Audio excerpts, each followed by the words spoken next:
പ്രിയ സുഹൃത്തുക്കളെ, നല്ലൊരു ദിനം ആശംസിക്കുന്നു. ഈ ചാനലിലെ ആദ്യത്തെ ഒരു വീഡിയോ ആയിട്ടാണ് ഞാൻ നിങ്ങളുടെ മുന്നിൽ വന്നിരിക്കുന്നത്. ഈ വീഡിയോ പ്രസൻറ്റ് ചെയ്യുന്നത് സ്റ്റോക്ക് മാർക്കറ്റിൽ ഇൻവെസ്റ്റ് ചെയ്യുന്നവരുടെ മുന്നിലാണ്.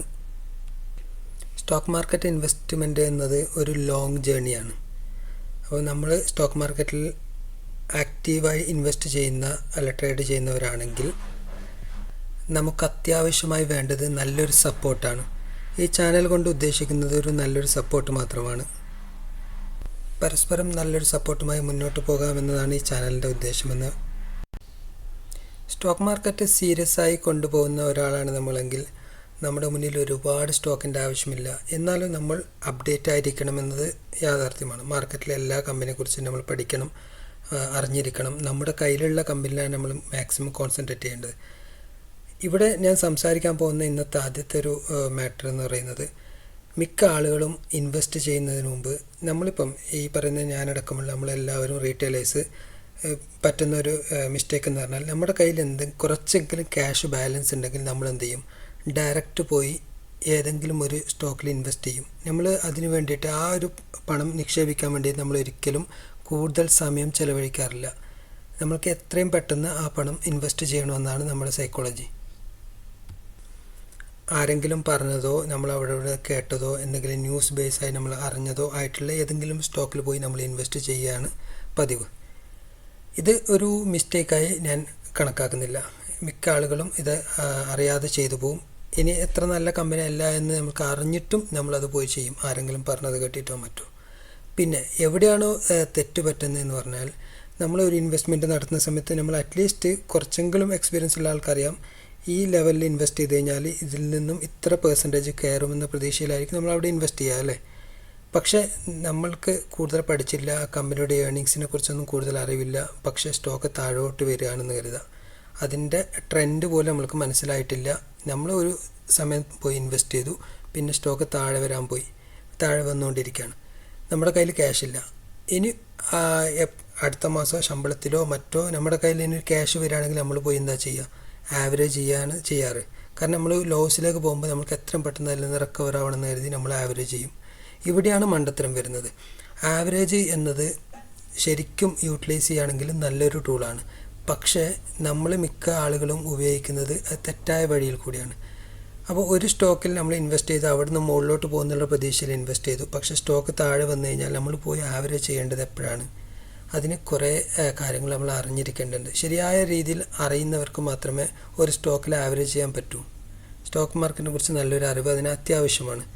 അത് നമ്മൾക്ക് നിരന്തരമായിട്ട് സ്റ്റോക്ക് മാർക്കറ്റിൽ ആക്റ്റീവ് ആവുന്നതോടുകൂടി നമ്മൾക്കത് പഠിച്ച് മുന്നോട്ട് പോകാൻ പറ്റുന്നതേ ഉള്ളൂ. അപ്പം നമ്മൾക്ക് കൂടുതൽ അറിവില്ല എങ്കിൽ നമ്മൾ പോയി ഒരു സ്റ്റോക്കിലും ആവറേജ് ചെയ്യരുത് എന്നാണ് തുടക്കത്തിൽ പറയാനുള്ളത്. നിങ്ങൾ സമയം ചെലവഴിക്കുക, നിങ്ങൾ കൂടുതൽ പഠിക്കുക, പിന്നീട് നിങ്ങൾക്ക് അറിയും ആവറേജ് ചെയ്യണോ ചെയ്യണ്ടയോ എന്ന്. നിങ്ങൾക്ക് തന്നെ ഒരു തീരുമാനം എടുക്കാനുള്ള ഒരു കഴിവ് നിങ്ങൾക്ക് എത്തും. ആദ്യത്തെ വീഡിയോ ആയതുകൊണ്ട് ഞാൻ കുറേ ലെങ്ത് ആക്കുന്നില്ല, പതിയെ പല കണ്ടൻറ്റുമായിട്ട് വരാം. ജസ്റ്റ് 1-2 ചാർട്ട് ഞാൻ കാണിച്ചിട്ട് ഇന്ന് സ്റ്റോപ്പ് ചെയ്യാം. എന്തായാലും ഞാൻ സ്റ്റോക്കിൻ്റെ പേര് ഇവിടെ കാണിക്കുന്നില്ല. ഇതൊരു സെൽ റെക്കമെൻഡേഷനോ അല്ലെങ്കിൽ ബൈ റെക്കമെൻഡേഷനോ ആയി കണക്കാക്കാതിരിക്കുക. അതൊരു പഠനത്തിന് വേണ്ടിയിട്ട് മാത്രമാണ്. നമ്മൾക്കറിയാം ഈ സ്റ്റോക്കിൽ ഇപ്പം ഒരാൾ ഇൻവെസ്റ്റ് ചെയ്തിട്ടുണ്ടെങ്കിൽ, ഉദാഹരണം പറയുകയാണെങ്കിൽ നമ്മൾ റീറ്റെയിലർ ആയിട്ടുള്ള നമ്മൾ ഈ സ്റ്റോക്കിൻ്റെ ഒരു 5 ഇയർ ചാർട്ട് എടുത്ത് നോക്കാം. ഓക്കെ, സ്റ്റോക്ക് നന്നായിട്ട് കയറിയതായിട്ട് നമുക്ക് കാണാൻ പറ്റും അല്ലേ. ഒരു 800, 700 ലെവലൊക്കെ. 810 1 മിനിറ്റ്.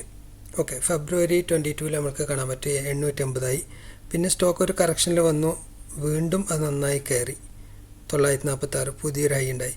പിന്നെ ഒരു കറക്ഷനിൽ വരുമ്പോഴോ അല്ലെങ്കിൽ ഈ കയറ്റത്തിലോ നമ്മൾ എന്ത് ചെയ്തു, ആ സ്റ്റോക്കിൽ ഇൻവെസ്റ്റ് ചെയ്തെന്ന് കരുതുക. പിന്നീട് ആ സ്റ്റോക്ക് പതിയെ ഇറങ്ങാൻ തുടങ്ങി. അപ്പോൾ ഇറങ്ങുന്ന സമയത്ത് ഇപ്പോൾ ഇവിടെ എത്തുമ്പോഴേക്ക് നമ്മൾ ഒരു നല്ലൊരു ലോസിലേക്ക് വന്നു. വീണ്ടും നമ്മളിവിടെ ചെറിയൊരു കൺസൾട്ടേഷൻ കാണുമ്പോൾ നമ്മൾ ചിലപ്പോൾ ആവറേജ് ചെയ്യും, ക്യാഷ് ഇല്ലാത്തവർ. നമുക്ക് ഡേറ്റ് നോക്കാം, ഏകദേശം ജൂൺ 23. പിന്നീട് ഓരോ ഡിപ്പിലും ഇങ്ങനെ സ്റ്റോക്ക് താഴോട്ട് പോയത് മാത്രമാണ്. നമ്മൾക്ക് അതിൻ്റെ പ്രോഫിറ്റ് ആൻഡ് ലോസ് അക്കൗണ്ടിൽ എടുത്ത് നോക്കാം. ആ കമ്പനിയെ സംബന്ധിച്ചിടത്തോളം 2013 30,000 സെയിൽ. അതിപ്പം 2,84,000 ആയിട്ടുണ്ട്. ശരിയാണ്. ടോട്ടൽ നോക്കുമ്പോൾ കുഴപ്പമില്ല. പക്ഷേ അതിനിടയിൽ നമ്മൾ ഓരോ വർഷവും അതിൻ്റെ ഗ്രോത്ത് നോക്കുക. ഇവിടെ ഗ്രോത്ത് കൂടിക്കൊണ്ട് പോകുന്ന കമ്പനി 2017 2,42,000, പിന്നെ അത് കുറഞ്ഞു, പിന്നെയും കുറഞ്ഞു. നമുക്ക് കാണാൻ പറ്റും മാർച്ച് 2021 2,58 പിന്നെ വീണ്ടും കുറഞ്ഞു, പിന്നെ കൂടി, പിന്നെ വീണ്ടും കുറഞ്ഞു. ഓക്കെ, സെയിലിൻ്റെ കാര്യം അവിടെ ഒരു ആവറേജിൽ നിൽക്കുകയാണ്. ഈ കമ്പനി ലോസ് ഉണ്ടാക്കിയിട്ടില്ല എന്നത് ഓക്കെയാണത്. കണ്ട നമുക്കിവിടെ കാണാൻ പറ്റും നെറ്റ് പ്രോഫിറ്റ് എന്ന് പറയുന്നത് ലോസ് ഇല്ല എങ്കിലും പ്രോഫിറ്റിലാണെങ്കിൽ പോലും ഈ നെറ്റ് പ്രോഫിറ്റ് നമ്മൾക്ക് ഇവിടെ കാണാൻ പറ്റും. 2013 453, പിന്നെ 2017 1244 1266 1292 ഇത് കൂടിക്കൊണ്ട് പോകാൻ 2019. അതിന് ശേഷം നമുക്ക് കാണാൻ പറ്റും കുറയുന്നതായിട്ട് കാണാൻ പറ്റും. പിന്നെ 2023 ഇപ്പം ആ സമയത്തൊക്കെ ഇതിൻ്റെ ഏർണിങ്സിൽ വരുന്ന മാറ്റം അനുസരിച്ചിട്ട് ചാർട്ടിൽ മാറ്റം വന്നിട്ടുണ്ട്. ഇപ്പോൾ 2024 നോക്കൂ 330 വളരെയധികം കുറഞ്ഞു.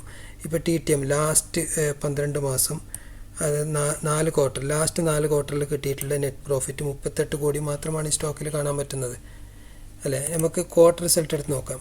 ക്വാർട്ടർ റിസൾട്ടിൽ നമുക്ക് കാണാൻ പറ്റും ഇതിൻ്റെ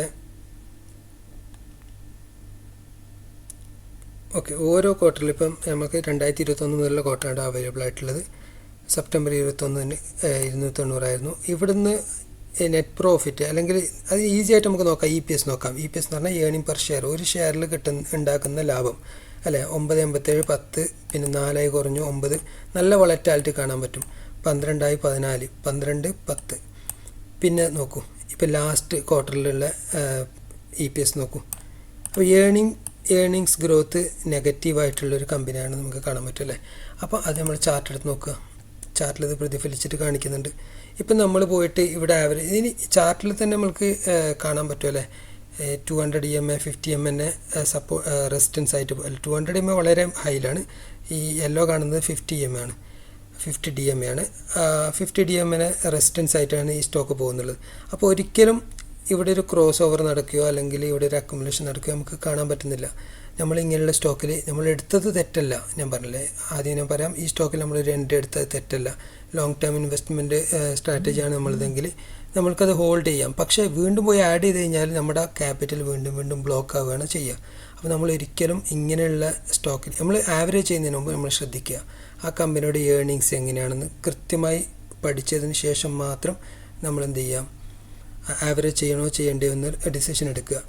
മാത്രമല്ല ഇതിനെക്കുറിച്ച് കൂടുതൽ വീഡിയോസൊക്കെ നമ്മൾക്ക് മുന്നോട്ട് കൊണ്ടുവരാം. ഇപ്പം ലെങ്ത്ത് കുറക്കാൻ വേണ്ടിയിട്ട് ഞാനിപ്പം തൽക്കാലം സ്റ്റോപ്പ് ചെയ്യാണ്.